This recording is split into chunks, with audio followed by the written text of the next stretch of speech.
Thank you very much. It's really a pleasure to be here, and thank you, Mickey, for well, some memories I'd almost forgotten about, so I really appreciate that very much. One of the things that she didn't mention, but which is a big part of my life, is that in the early 60s, I started keeping a journal.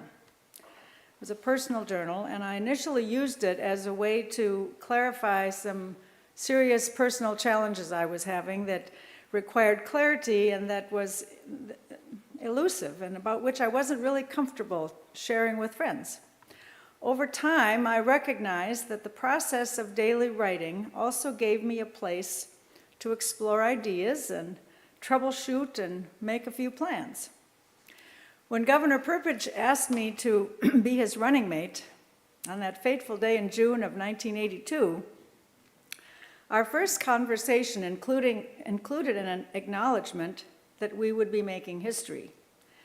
That when we were elected, I recognized that I was making history, and as Minnesota's first woman lieutenant governor and a journal writer, I understood that I had an obligation to keep good records of the work that I would be doing. Earlier in my life, as an entrepreneur, I had been selected by Nina Archibald. Some of you know her. Remember when she became the first woman deputy director of the Minnesota Historical Society, and subsequently became the first female director of the Historical Society. And I still remember that fateful phone call she made to me, and I picked up the phone not knowing who she was, and she had been on the job for a short time and realized that most of the archives collected by the Minnesota Historical Society were of white guys, and most of the white guys were in the railroad business and in the forestry business. What a surprise.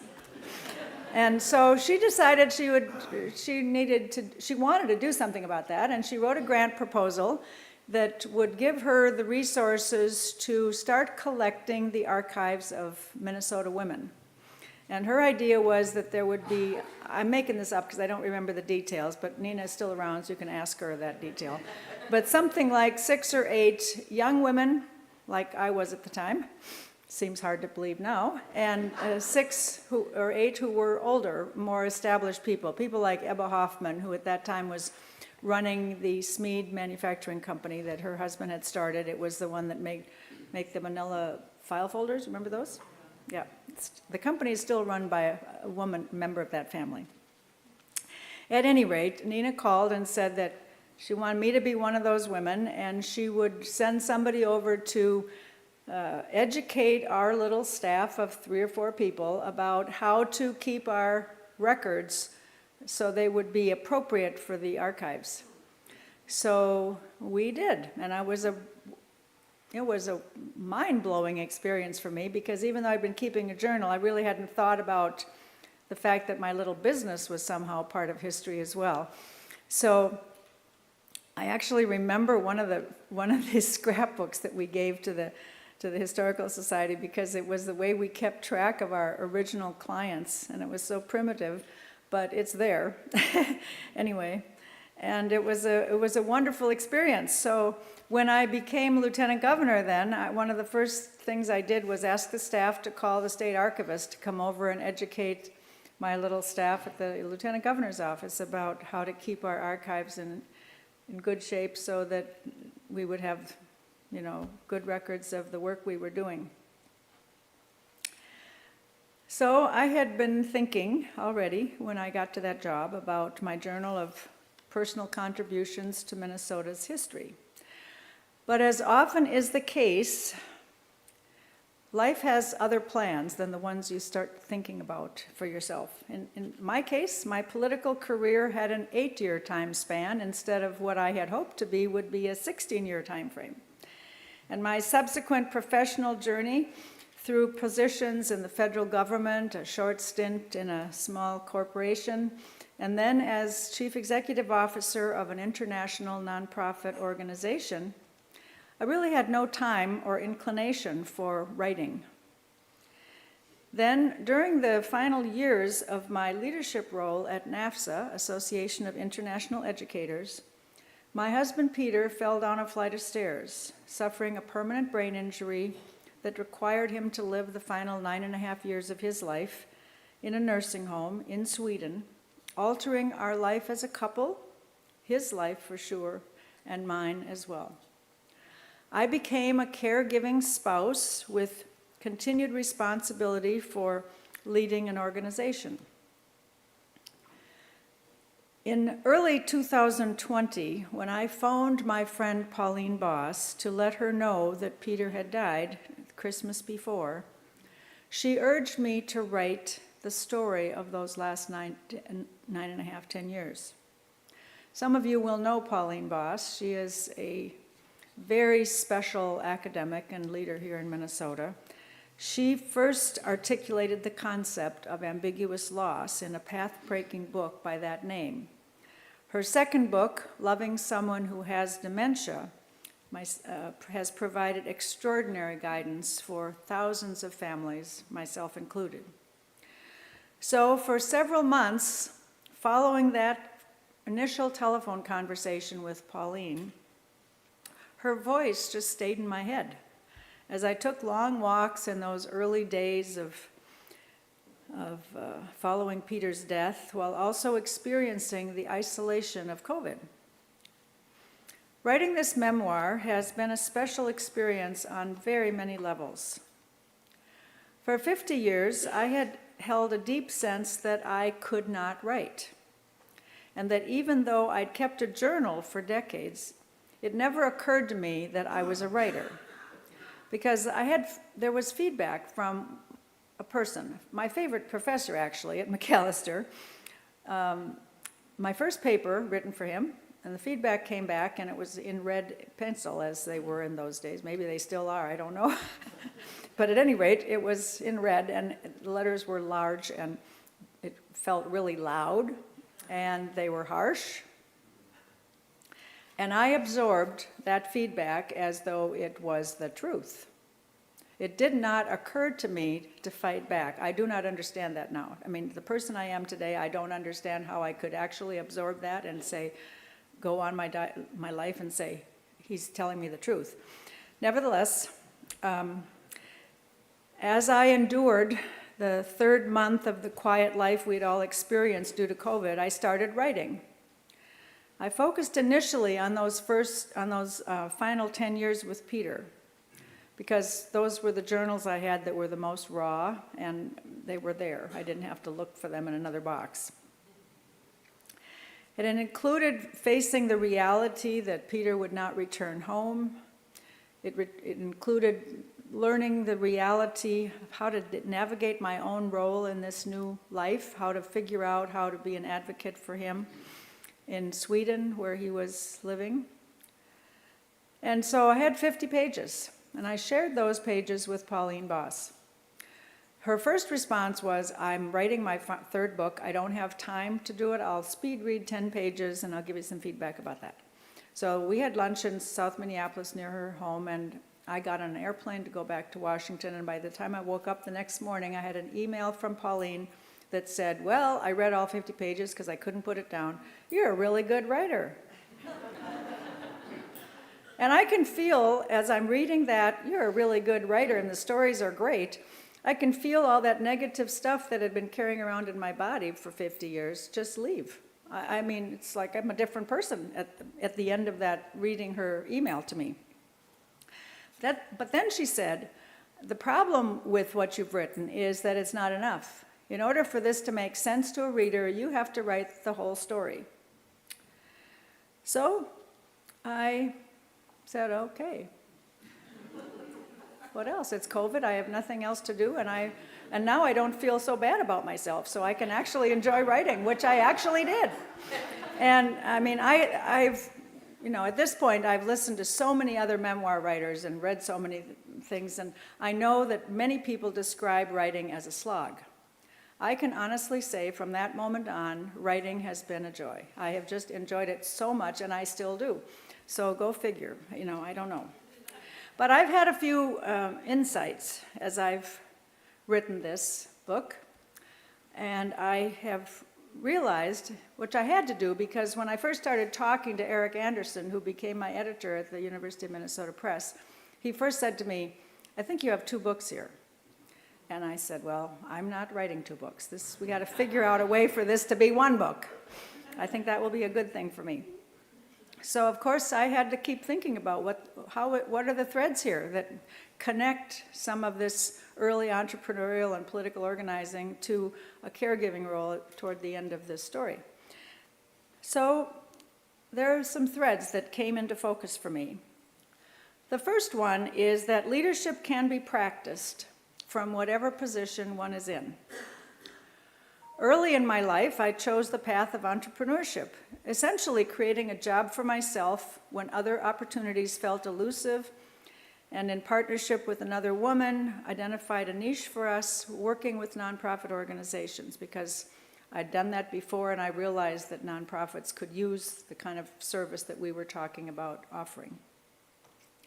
At about the same time, I was anxious to get involved in feminist politics, but I really, I was out of the loop completely. I had not been a party activist. I was a kid, really. And I walked into a meeting of the Minnesota Women's Political Caucus just to, kind of try to get involved. And I walked out a few hours later with an assignment as the new chair of the Minnesota Women's Political Caucus. I was too naive to know that I had just walked into the den, because it was the beginning of the DFL Feminist Caucus being organized and the Republican Feminist Caucus. So there was a quiet understanding among the 2 organizations that the bipartisan effort would dissolve. But I did not know about that, and I was too naive to think that that was necessary. So I walked out with this new assignment and started more actively appreciating the value of a bipartisan feminist political effort, and moved from there. So I continued running my business at the same time, and I soon recognized in that business that life was a little too lonely, and I had I needed more skills.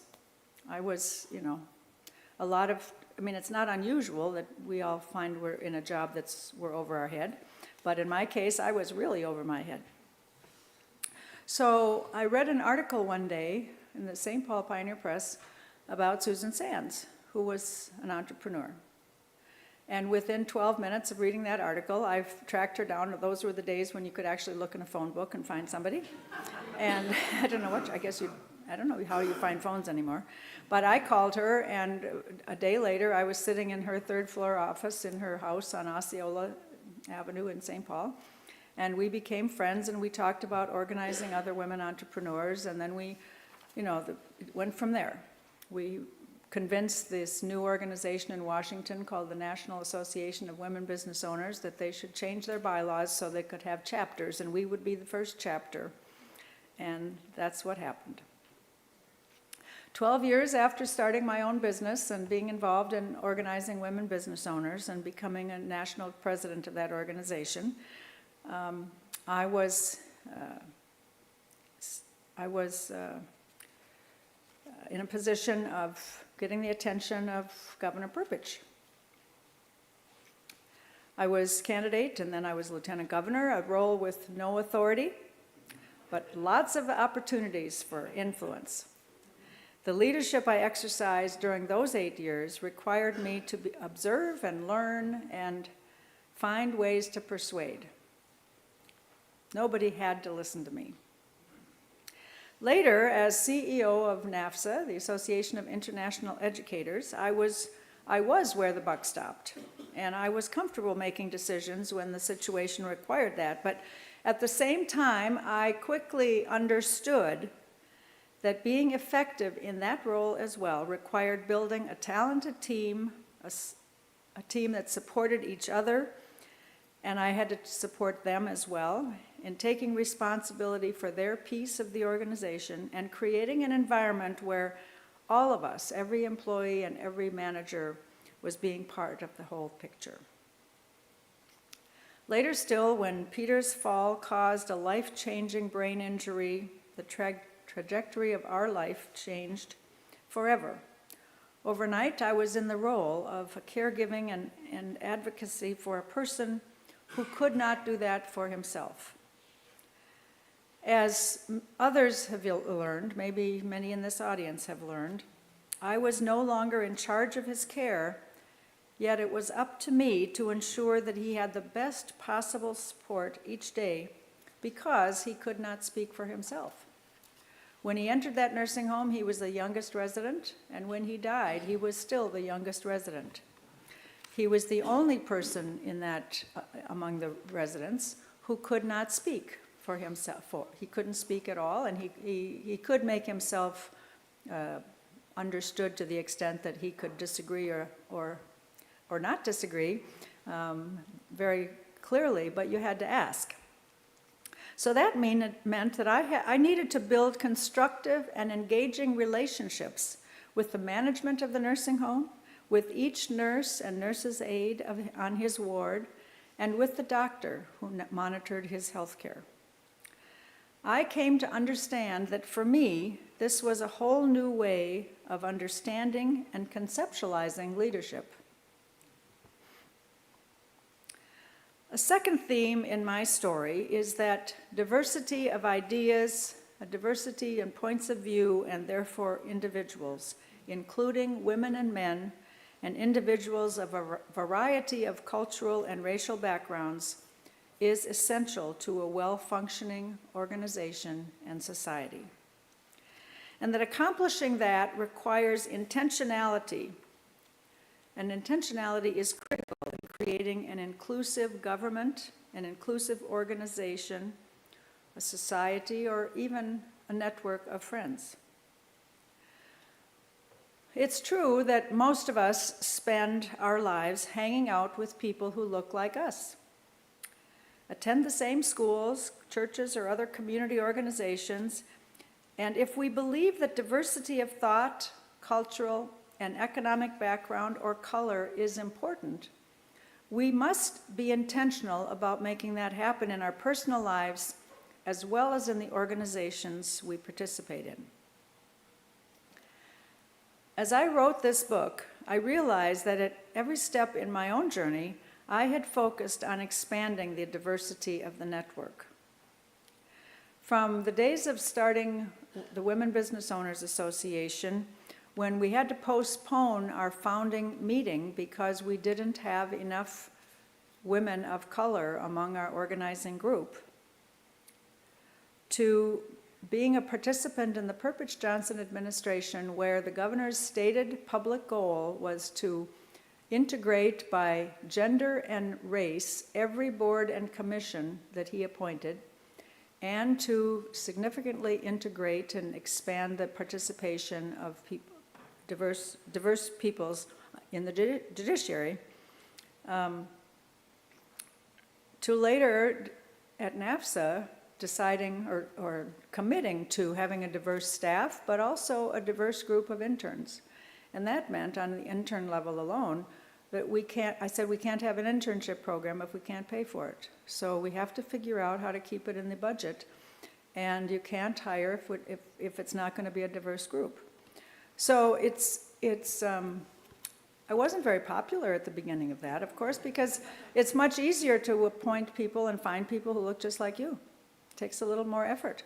But if it's the only way, then people somehow figure out how to do something they thought was impossible the month before. And finally, while I wrote this book, when I was personally ready to write, the timeliness of sharing a book that includes my experiences as the first woman lieutenant governor at a time when our state and country are facing the very real possibilities of having our first woman governor and our first woman president, I've obviously thought further about how my personal experience informs my thoughts about this exciting moment in history. Fortunately, even though I wrote this book at a time when I had no idea that it would be coming out this particular month, I do address an important aspect of this in the book. Because at my very first meeting of the National Association of Lieutenant Governors, I met Martha Griffiths, who at that time was the lieutenant governor of Michigan, but previously she had been a member of Congress from Michigan for more than 20 years. And if she had stayed in the Congress, she would have become the first female chair of Appropriations Committee. But she chose to go home because her husband had been very sick, and at the time, in 1982, Jim Blanchard, the candidate for governor, needed a little boost. So he chose Martha as his running mate, and he said publicly more than once that he wouldn't have won that election without her. Well, Martha and I hit it off at our very first meeting and became close friends. And when she heard that I had this incredible access to the governor's time and meetings, he had said to me during our transition period that I had access to any meeting in his office anytime. I could just walk in. I could look at his schedule, and if I wanted to be at a meeting, I should just be there. It wasn't up to them, that was up to me. And so Martha said to me, you know, your number one job is to be prepared to be governor. You'll do other things, of course, but your most important job is to be ready to be governor. And since you have all this access anyway, and the governor knows what it's like to be lieutenant governor, because he had been one himself, at a time in a situation where he had no access to the governor's participation. He wanted his administration to be different. So she said to me, take notes every day. Keep your journal every day. And think about how you would do the work that he's doing. Would you do it differently? Would you do it the same? Would you make the same decisions? Think about who would be in your cabinet if he were to be gone tomorrow. Would you keep everybody? Would you keep a few people? Who would the new people be? Think all the time and update your thinking on a regular basis. I knew it was good advice and I took it. Those journals I can't share them with you because they're in the Historical Society, saved for a while. I don't have to live with them in my own old age. But they will be available to historians. But the point is that the number one job of a person in a number two position is to be ready to be number one. And I believe that both Peggy Flanagan and Kamala Harris have done just that. And I think the way that the campaign is running, even though this is not a political event, I think that I can say without hesitation that Kamala Harris has prepared well in her way, however she's done it. And for those people who have complained that she hasn't had enough visibility, her job was not to have visibility. Her job has been to be prepared, and she is demonstrating that she has been. During these first few weeks of sharing my book and realizing that I've had such an eclectic variety of experiences, I've thought again about an anthropologist who some of you will know. She was the daughter of Margaret Mead, Catherine Bateson, depending on your point of view. She wrote a book in the 80s called Composing a Life, in which she says that very few women at that point in time, and perhaps even today, have the opportunity to have a linear career. There are a few, but most of us don't. Most of us compose a life from a range of experiences that come our way or that we create for ourselves. And ever since I heard her share that point of view and I read that book in the early 80s, or I guess the 90s, I have reflected on that for myself, and I know that composing a life is, for me, has been just about the most rewarding way to spend one's time. Thank you very much.